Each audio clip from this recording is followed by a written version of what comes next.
Баршаңызға қайырлы күн. Бүгін сіздермен осындай әдемі плиточный шоколад жасайтын боламыз. Бұл фантазийный шоколад деп те аталады. Бұндай шоколадты үй жағдайында өз қолыңызбен жасап, жақындарыңызға тарту етсеңіз, нағыз оригинальный сыйлық болады деп ойлаймын.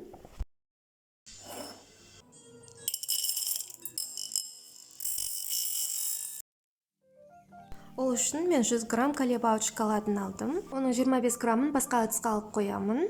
75 граммын микроволновкада ерітетін боламыз. Неге шоколадымыз микроволновкада толықтай еріді. Енді қалған 25 граммын үстіне қосып жақсылап араластырамыз.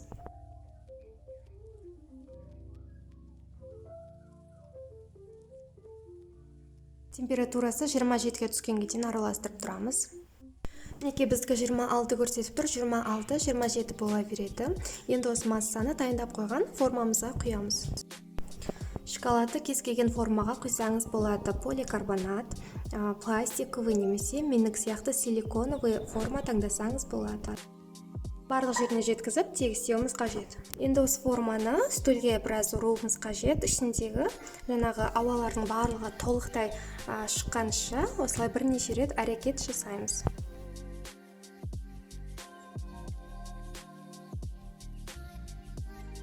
Енді осы шоколадтың бетін өз қалауымыз бойынша әсемдейміз.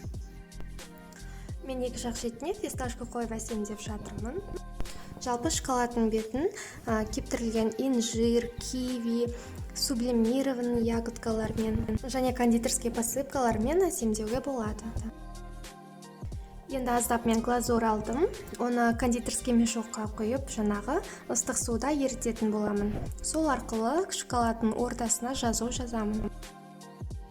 Кімге сыйлағымыз келеді, сол адамның атын жазып, осылай тарту етсек, өте құнды сыйлық болады деп ойлаймын, өз қолымызбен жасағандықтан.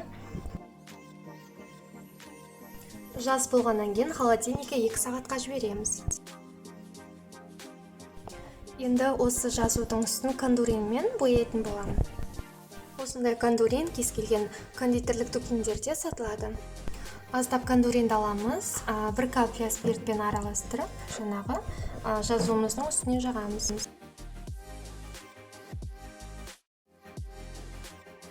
Барлығы дайын болды, енді формадан ақырындап шығарамыз.